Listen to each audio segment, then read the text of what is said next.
Polisi gerbek barak narkoba di tengah perkebunan.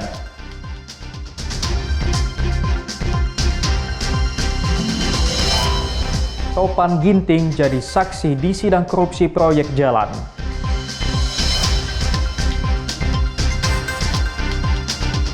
Menjelajah keindahan mangrove Karanggading.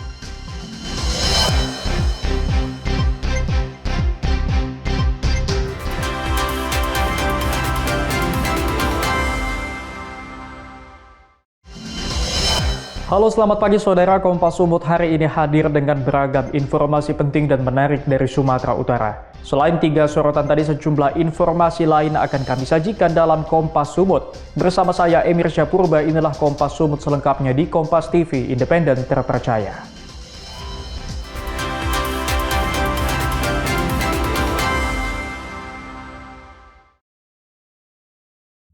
Saudara, Satres Narkoba Polrestabes Medan menggerebek sarang narkoba di tengah perkebunan sawit di Kecamatan Pancur Batu, Kabupaten Deli Serdang. Seorang bandar berhasil diamankan petugas dalam penggerebekan ini. Untuk mencapai lokasi penggerebekan yang berada di tengah perkebunan sawit, petugas terpaksa menyamar dengan menggunakan 2 becak bermotor. Saat petugas datang, satu pelaku yang merupakan bandar sekaligus pengedar sempat berupaya melarikan diri sehingga memaksa petugas harus melepaskan beberapa tembakan peringatan ke udara. Pelaku berinisial AT kemudian berhasil diringkus berikut barang bukti 18 paket sabu. Polisi juga mengamankan sejumlah uang hasil penjualan narkoba. Dalam penggerebekan ini, polisi menemukan 2 barak narkoba berikut sejumlah alat hisap sabu. Petugas langsung membakar kedua barak narkoba tersebut agar tidak digunakan kembali. Kasatres Narkoba Polrestabes Medan Ajun Komisaris Besar Polisi Tommy Arwan bilang untuk sampai ke lokasi penggerebekan pihaknya harus melewati jalan setapak berlumpur karena sarang narkoba yang digerebek berada persis di tengah perkebunan sawit. Dan untuk mengakses tempat ini kita harus menempuh kurang lebih 2 km dari jalan utama Pancur Batu Prestasi. Dan untuk melaksanakan kegiatan tadi, karena tempat ini termasuk terpencil dan kecurigaan terhadap kendaraan-kendaraan sangat tinggi, maka kita melakukan proses penggerebekan ini dengan menggunakan becak motor, sehingga tujuannya agar tersamarkan kegiatan kita dan tidak bisa terbaca oleh pelaku. Nantinya lokasi ini akan diawasi polisi agar tidak kembali lagi dilakukan praktik penyalahgunaan narkoba. Ferry Irawan, Kompas TV, Deli Serdang, Sumatera Utara. Saudara, petugas Polda Sumatera Utara menggerebek sebuah gudang penyimpanan ikan di Kabupaten Asahan yang jadi tempat penampungan pekerja migran Indonesia ilegal. 3 tersangka diamankan dalam kasus ini beserta 36 pekerja migran Indonesia ilegal yang akan ke Malaysia. Ini adalah rekaman video amatir yang direkam polisi ketika hendak menggerebek gudang penyimpanan ikan di kawasan Silau Laut, Kabupaten Asahan, Sumatera Utara. Gudang ikan yang digerebek merupakan tempat penampungan 36 pekerja migran Indonesia ilegal asal sejumlah daerah seperti Aceh, Jawa Timur, Banten, Sulawesi Tenggara, NTT, NTB, dan Jawa Tengah yang rencananya akan diberangkatkan ke Malaysia. Para pekerja migran Indonesia ilegal yang 8 diantaranya merupakan wanita ini tergiur dengan upah tinggi dan dijanjikan akan dipekerjakan dengan beragam pekerjaan seperti koki, asisten rumah tangga, pekerja konstruksi, hingga pekerja kebun. Untuk bisa berangkat, para pekerja migran Indonesia ilegal ini harus membayar sebesar 3 hingga 5 juta rupiah. Direktur Reserse Kriminal Umum Polda Sumatera Utara, Komisaris Besar Polisi Riko Taruna Mauruh mengungkapkan pihaknya juga menangkap 3 orang yang memiliki peran penting dalam upaya pengiriman puluhan pekerja migran Indonesia ilegal ke Malaysia. Polisi kini tengah memburu 1 pelaku lagi yang diduga sebagai otak dari sindikat pengiriman pekerja migran Indonesia ilegal dari Indonesia ke Malaysia. Bahwa tim Subdit 4 di Reskrim mendapat informasi dari masyarakat bahwa sebuah gudang ikan digunakan untuk menampung calon PMI pekerja migran Indonesia ilegal yang akan berangkat ke Malaysia menggunakan jalur belakang ilegal ataupun menggunakan kapal tongkang secara ilegal dan tidak memenuhi persyaratan. Puluhan pekerja migran Indonesia ilegal yang diamankan kini telah diserahkan ke BP3MI dan rencananya akan dipulangkan ke daerah asal. Ferry Irawan, Kompas TV, Medan, Sumatera Utara. Saudara, dua pelaku pencurian spesialis rumah kosong melawan dan melukai polisi saat penangkapan. Satu pelaku yang tercatat sebagai residivis terpaksa ditembak. Itulah kondisi rumah korban yang berada di Jalan Gedung Arca, Medan. Rumah ini hanya tersisa tembok, sedangkan pintu-pintu hingga atap rumah ludes dijarah pelaku. Pencurian ini tidak dilakukan sekali sebab untuk mencuri perlengkapan rumah korban, pelaku membutuhkan waktu berhari-hari. Pelaku dapat dengan leluasa menjalankan aksinya karena rumah korban memang berada dalam kondisi kosong dan tidak ditempati. Rumah-rumah dalam kondisi kosong terbengkalai inilah yang selalu diincar pelaku untuk diambil material bangunannya. Kapolsek Medan Area Komisaris Polisi Dwi Himawan Chandra bilang salah satu pelaku yang ditangkap merupakan residivis dalam kasus serupa. Namun dua pelaku yang sudah ditangkap menyerang petugas saat hendak dibawa ke tempat penyimpanan barang bukti. Kejadian kedua pelaku ini melarikan diri ataupun pada hari itu juga kita mendapatkan informasi keberadaan pelaku. Kemudian dari piket, pimpin langsung kanit reskrim melakukan pengembangan dan mengamankan salah satu pelaku. Pada saat kita melakukan pengembangan untuk mencari satu pelaku lainnya dan untuk menunjukkan barang bukti, salah satu tersangka melakukan pendorongan ataupun kaca sehingga kaca itu pecah menjadi beberapa bagian dan salah satu bagiannya itu mengenai salah satu kaki tugas kami. Dalam kasus ini, polisi menyita sejumlah barang bukti hasil kejahatan pelaku seperti potongan besi, daun pintu, dan potongan kaca. Pelaku terancam penjara selama 5 tahun dijerat pasal 362 Kitab Undang-Undang Hukum Pidana tentang pencurian. Ferry Irawan, Kompas TV, Medan, Sumatera Utara. Topan Ginting jadi saksi di sidang korupsi proyek jalan. Saksikan usai jeda.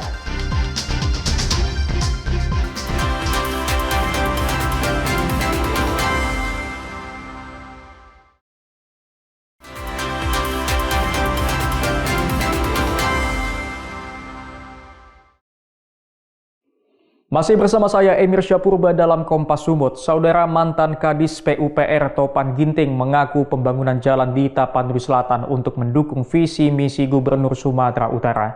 Hal ini diungkapkan Topan Ginting saat bersaksi di sidang korupsi pembangunan jalan di Sumatera Utara. Sidang lanjutan kasus korupsi pembangunan jalan di Sumatera Utara menghadirkan mantan Kadis PUPR Sumatera Utara Topan Ginting dan Kepala UPTD Gunung Tua Rasuli Effendi Siregar sebagai saksi dengan terdakwa Akirun Piliang selaku Direktur PT Dalihan Natol Group dan anaknya Raihan Dulasmi Piliang, Direktur PT Rona Namora. Keduanya diduga melakukan suap kepada mantan Kepala Dinas PUPR Sumatera Utara Topan Ginting agar dimenangkan dalam proyek pembangunan jalan senilai 231 miliar rupiah. Dalam kesaksiannya, Topan Ginting menyatakan proyek pembangunan Jalan Sipiongot telah dibahas dalam rapat pergeseran ketiga atas Peraturan Gubernur Sumatera Utara tentang penjabaran APBD 2025. Saat jaksa mempertanyakan landasan Topan untuk memilih pembangunan ruas Jalan Sipiongot, Topan Ginting menegaskan proyek pembangunan jalan ini untuk mendukung visi dan misi Gubernur Sumatera Utara dalam mengembangkan dan menata infrastruktur berkualitas. Saat ditanya majelis hakim apakah Topan Ginting menunjuk langsung pemenang tender, Topan tidak mengakui adanya permintaan pemenang tender. Kesaksian Topan Ginting dibantah oleh saksi Rasuli Effendi Siregar selaku Kepala UPTD Gunung Tua Dinas PUPR Sumatera Utara. Rasuli bersaksi dalam proses tender proyek pemenangnya langsung diarahkan oleh Topan Ginting yang menunjuk PT Dalihan Natol Group. Jaksa penuntut umum dari KPK Eko Wahyu Prayitno membenarkan bahwasannya dalam faktanya Topan Ginting memang berperan langsung dalam penentuan pemenang tender. Kalau sesuai fakta persidangan memang seperti itu. Jadi inisiatif memang dari Kepala UPTD sama Mantan Kadis PUPR Sumatera Utara Topan Ginting bersama sejumlah pihak terjaring operasi tangkap tangan KPK dalam kasus dugaan korupsi pembangunan jalan di Sumatera Utara. Roganda Malau, Kompas TV, Medan, Sumatera Utara. Saudara, sebuah masjid tua yang menjadi simbol keberadaan komunitas India Muslim di kota Medan masih kokoh berdiri. Masjid yang dibangun di atas tanah wakaf Kesultanan Delhi ini menjadi penanda jejak sejarah yang sudah berlangsung lebih dari 1 abad. Terletak di kawasan Kampung Madras atau yang lebih dikenal dengan julukan Little India di Jalan Zainul Arifin, Kota Medan, Masjid Gaudiah tidak hanya menjadi tempat beribadah, namun juga ajang silaturahmi bagi warga keturunan India di Kota Medan. Masjid Gaudiah berdiri di atas tanah yang diwakafkan Kesultanan Delhi tahun 1886 ini menjadi bukti eratnya hubungan antara Kesultanan Melayu dan komunitas India Muslim yang awalnya hadir sebagai pedagang. Pembangunannya sendiri dilakukan 20 tahun kemudian menggunakan swasembada dan swakelola yang dihimpun dari infak serta sedekah etnis India Muslim pada saat itu. Etnis India Muslim di kota Medan berasal dari India Selatan, lebih tepatnya masyarakat Muslim Tamil. Sebelum zaman POC itu masuk India, dipekerjakan oleh Belanda, itu tembakau Delhi. Jadi untuk kebun tembakau Delhi itu banyak pekerja orang India. Dimasukkan seiring waktu mereka mulai ada yang berniaga, lepas dari jadi tenaga kerjanya, lepas jualan. Banyak yang jual minyak wangi, rempah-rempah. Jadi mulai dari situ etnis India ini berbaur. Ada yang melakukan pernikahan dengan Melayu atau etnis lain. Dan banyak India yang masuk di Medan ini ke Padang, ke Sumatera Barat. Mereka di sana juga gampang diterima oleh etnis Sumatera Barat. Saat ini fungsi Masjid Gaudiah tak hanya sebagai tempat beribadah, namun juga sebagai pusat pembinaan para mualaf, khususnya dari kalangan India di Medan. Hingga kini, setidaknya 150 orang telah menjadi bagian dari yayasan tersebut. Tepat di belakang Masjid Gaudiah ada sebuah kompleks makam para pemuka agama dari India yang menyebarkan agama Islam di daerah tersebut.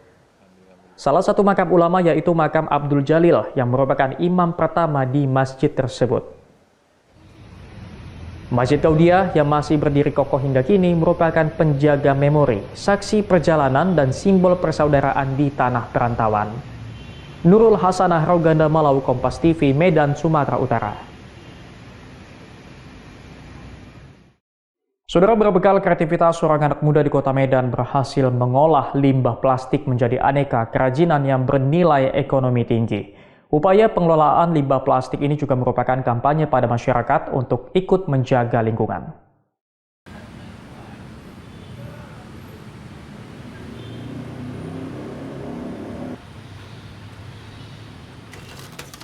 Terdorong rasa peduli untuk menjaga lingkungan, Rafiq Akbar, seorang pemuda di kota Medan berkreasi mengolah limbah plastik menjadi aneka produk kerajinan tangan bernilai jual tinggi seperti jam tangan, gantungan kunci, tatakan gelas, dan kerajinan lainnya. Di tangan terampilnya, limbah plastik seperti tutup botol plastik dipotong menjadi bagian-bagian kecil sebelum diolah menjadi satu lembar papan mal plastik. Papan mal plastik inilah yang kemudian dijadikan aneka produk bernilai jual tinggi. Kini Rafiq sudah memasarkan aneka produknya ke sejumlah kota di Indonesia seperti Jakarta dan Bali. Rafiq sendiri mengaku terdorong mengolah limbah plastik karena merasa prihatin melihat banyaknya limbah plastik yang tidak dimanfaatkan secara maksimal. Sebenarnya motivasi untuk membuat dari kerajinan plastik ini keprihatinan kami sebagai komunitas tentang dampak dari sampah plastik ini. Karena dampak plastik ini dampaknya itu sangat besar nih bagi lingkungan karena bisa merusak lingkungan. Nah, kami mau berpikir bagaimana caranya untuk menjadikan sampah plastik ini menjadi produk yang lebih berguna lagi. Rafiq sendiri berharap produknya mampu menjadi bagian untuk menyadarkan masyarakat agar lebih peduli terhadap lingkungan. Tim Liputan, Kompas TV, Medan, Sumatera Utara. Menjelajah keindahan mangrove Karanggading, saksikan usai jeda.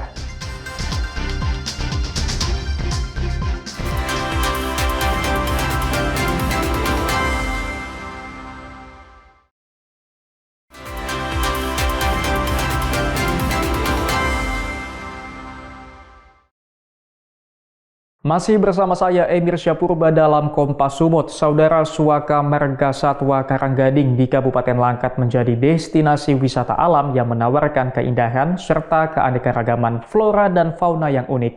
Ekosistem mangrove yang tumbuh subur menjadi habitat berbagai satwa endemik menjadi daya tarik bagi para wisatawan. Dengan menggunakan perahu kayu, pengunjung dapat menyusuri keindahan Taman Suaka Marga Satwa Karanggading ke arah muara yang dekat Selat Malaka.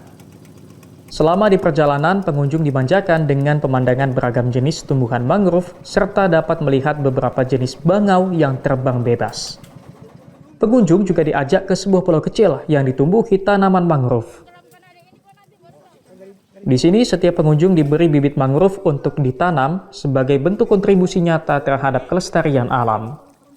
Suaka Marga Satwa Karanggading merupakan satu-satunya hutan mangrove di pesisir Sumatera Utara yang masih ada saat ini. Hutan mangrove ini menjadi salah satu wilayah konservasi yang dikelola oleh Balai Besar Konservasi Sumber Daya Alam Sumatera Utara. Karanggading karena memang SM Karanggading Langkat Timur adalah satu-satunya kawasan konservasi mangrove di sepanjang pesisir pantai timur Sumatera. Ini yang satu-satunya. Nah, kemudian dia memiliki satwa-satwa endemik yang memang hanya ada di Sumatera Utara.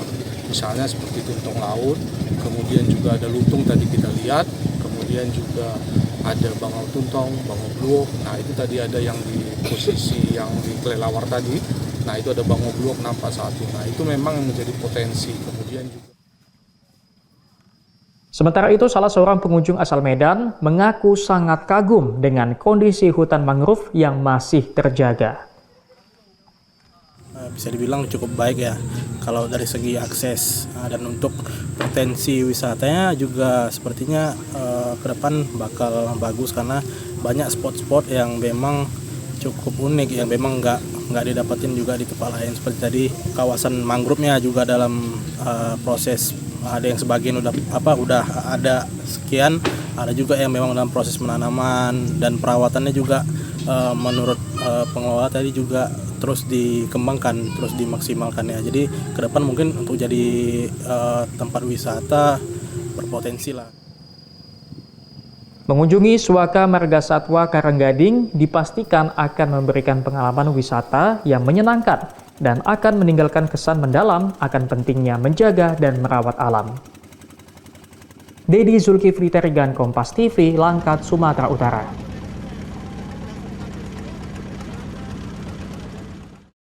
Saudara, berwisata di kaki Gunung Sinabung di Kabupaten Karo memiliki sensasi tersendiri. Di lokasi ini pengunjung dapat membangun tenda dan menikmati keindahan kaki Gunung Sinabung.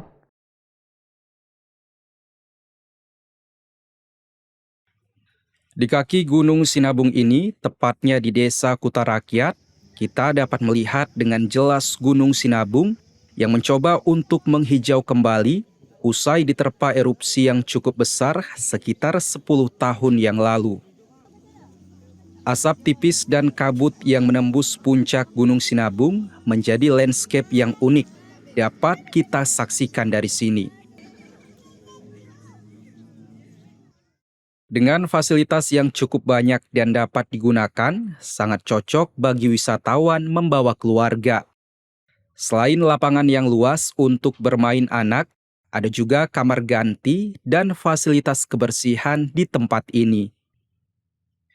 Wisatawan dapat menyewa tenda dengan harga sesuai ukuran, mulai dari harga Rp150.000 hingga harga Rp250.000. Nurma, wisatawan asal Kota Medan, mengaku sangat senang bertenda di kaki Gunung Sinabung karena alamnya yang indah dan dapat melihat puncak Sinabung dari dekat. Pertama karena view-nya bagus juga, kita bisa nengok Gunung Sinabung dari dekat tuh dengan jelas, terus kayak kita camping sini tuh bisa ngerasain nyaman tempatnya bareng teman-teman juga, kayak libur juga di sini, kayak menikmati alam. Ya, bisa menikmati alamnya lah yang bagus. Sementara itu, Aziza, wisatawan asal Malaysia, mengaku sangat senang dapat membawa keluarganya untuk bersantai di kaki Gunung Sinabung. Sebenarnya ini udah kali kedua kami ke lokasi ini. Kali pertama kita baru survei aja dulu. Ternyata tempat ini memang pemandangannya memang cantik sekali, dan kemudian dari segi udaranya pun adem, dan kalau untuk kami yang berfamily ini sangat sesuai kerana bisa parkirnya langsung di sini dan kemudian langsung dipacak tendanya di sini. Jadi dari segi suasananya bagus, dari segi fasilitasnya pun okey, dan kami kalau berkeluarga ini kan ruangannya harus luas ya kan. Jadi anak-anak bisa berlari, bisa main bubble dan juga bisa santai-santai kayak ginilah sama dengan teman-teman dan juga sama dengan kami punya kaum keluarga dan saudara. Selain udaranya yang sejuk, pemandangan alamnya juga sangat indah. Di masa liburan, wisatawan yang berkunjung ke lokasi ini biasanya mencapai 200 hingga 400 orang. Selain berkemah, para wisatawan juga bisa bersuah foto dan menikmati suasana alam yang segar dan juga sejuk. Saat ini Gunung Api Sinabung berstatus waspada atau berada pada level 2 dan aman untuk dikunjungi. Tim Liputan, Kompas TV, Karo, Sumatera Utara. Saudara, untuk mendorong anak-anak mengembangkan kreativitas, sebuah komunitas di Kota Medan rutin menggelar latihan mendongeng. Di sini anak-anak akan diajak untuk mengekspresikan diri melalui kisah-kisah yang diceritakan. Di bawah rindangnya pepohonan di Taman Kota Medan, sejumlah anak yang tergabung dalam Cerita Baik Foundation tengah asyik mendengarkan dongeng dari rekan sebayanya. Mereka dibawa ke ruang imajinasi dan diajak untuk mengekspresikan diri melalui kisah yang diceritakan. Sejak tahun 2020, komunitas ini memang gencar mengenalkan dan mengajarkan dongeng kepada anak-anak. Anak-anak dari usia 6 tahun hingga yang sudah duduk di sekolah menengah bisa mengikuti kegiatan ini. Selain menjadi pendengar, anak-anak juga diajarkan untuk bisa berdongeng di depan umum. Aktivitas ini bermanfaat untuk membentuk kepercayaan diri dan mengasah kreativitas anak. Ya, pada intinya itu kan public speaking ya, maka kemudian akan melebar. Mereka bisa berpidato, bermain boneka, kemudian mendongeng, berkisah, kemudian mereka main wayang, kemudian menulis buku dan sebagainya. Segala sesuatu yang berhubungan dengan literasi sih. Salah satu anak yang tergabung dalam komunitas ini bahkan berhasil meraih juara di tingkat nasional setelah rutin berdongeng di depan anak-anak lainnya. Kalau Ais, alhamdulillah waktu itu ikut lomba, Ais masuk tingkat nasional Kak. Dan Ais nasional, alhamdulillahnya lagi nih juara 2. Tapi itu hal yang menakjubkan, Ais tak sangka. Alhamdulillah. Oke. Alhamdulillah Faiz ya. Bagi Anda yang ingin mengajak dan mengenalkan si buah hati dengan dongeng, bisa mengikuti kegiatan yang dilaksanakan oleh Cerita Baik Foundation setiap hari Kamis dan Minggu di Taman Ahmad Yani, Jalan Imam Bonjol, Kota Medan. Emir Syapur, Bairo Ganda Malau, Kompas TV, Medan, Sumatera Utara. Sampai di sini Kompas Sumut hari ini. Anda bisa menyimak video tayangan kami di kompas.tv atau menyaksikan siaran langsung via streaming di kompas.tv/live. Kami undur diri, tetap saksikan rangkaian program berita di Kompas TV, independen terpercaya.